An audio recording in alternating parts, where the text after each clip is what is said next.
2009 is also the first year of global governance, with the establishment of the G20 in the middle of the financial crisis. The climate conference in Copenhagen is another step towards the global management of our planet. The Genesis Communications Radio Network proudly presents The Alex Jones Show, because there's a war on for your mind. The Bilderberg Group documents from their founding meeting in 1954, covered by the BBC a few years ago, reported they wanted to set up the European Union. They said Hitler had failed to take over militarily, that the European Union would be established, and then economically take over the planet.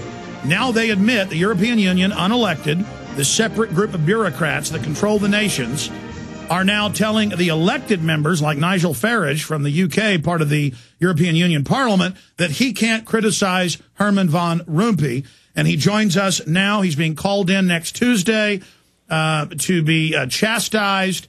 Recap that, Mr. Farage, and you're saying you're not going to apologize to Van Rompuy or to anyone else, and you expect to be suspended. How does that work? How long will you be out of the Parliament?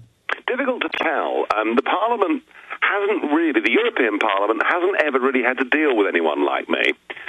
You've had the odd person that's made a protest because they wanted to get a particular story aired at a moment in time.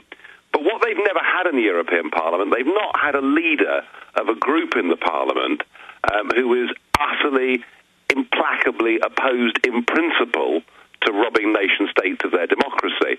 So, in the past, miscreants have been fined 2 or 3 days' pay, and the odd person has been suspended for 2 or 3 days, but they've never really had anybody who persistently has done this. And as I say, I was called in back in December and told that my behaviour was unacceptable. I called Rompuy and the Foreign Minister, Baroness Ashton, I called them political pygmies, which I thought was, again, a very gentle description, really. But I was told that, oh, no, you must never talk like that again. So I just don't know what they're going to do, but I would suspect that they'll suspend me for a week or something like that.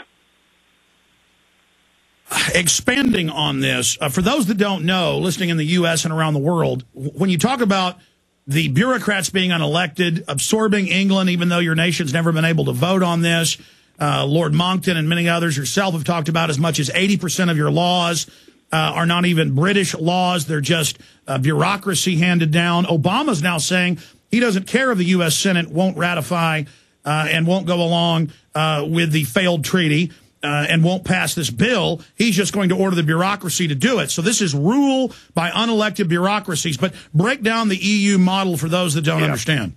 Yeah, the way the EU works is there is a thing called the European Commission, and there are 27 people.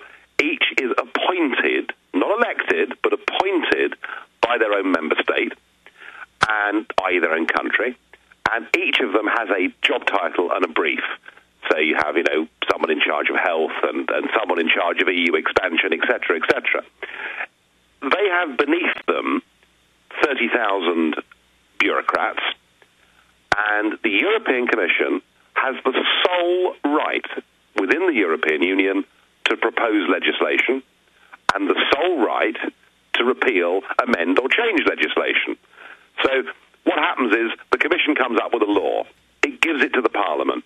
The Parliament messes around with it. The Parliament can delay it a little bit, and then in the end it gets rubber-stamped further down the line by more civil servants. So everything, the way in which our laws are actually drawn up in the European Commission, the whole process is done entirely in secret.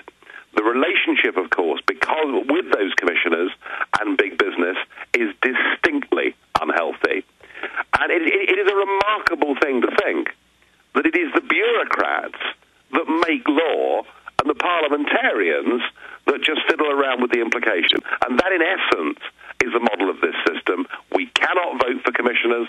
We cannot remove commissioners. It is the absolute destruction of democracy and the victory of bureaucracy. So here's a cheap analogy. Tell me if you agree. They're hanging England and the rest of the former sovereign nations at a hangman's gallows, but you get to decide the color of the rope that is put around your neck. You get to decide what color a bullet is painted that's put in a handgun and fired into your head. Yeah, that's quite a good way of putting it, really. But yeah, I mean, you know, the nation states are disappearing.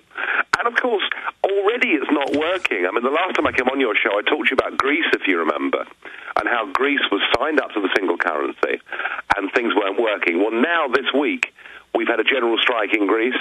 We've had the police using tear gas, rubber bullets, all this kind of thing. And a war of words beginning to break out between Greek politicians and German politicians. So even as they've kind of put the finishing touches with this recent treaty they got through, as they've got their new president in Van Rompuy, as they've got their foreign minister in Ashton, even if, as it appears that they've succeeded, actually the cracks and contradictions within the system are showing that actually this empire isn't going to last very long. The inherent tyranny is there for all to see. And I see polls in Europe every time a country like France or others gets to vote on some new EU expansion. They don't normally let nations even have a vote like England and others. They vote to get out. They don't want it. And I've seen it in Reuters. I've seen reports out of Spain and Greece where government officials are saying big banks, just like Iceland, engineered this collapse. The EU has set it up so that Greece will fully become bankrupt and be completely absorbed into this system. And you alluded to that when you were chastising and calling Van Rompuy out on the carpet a few days ago. Here is a quick clip of that.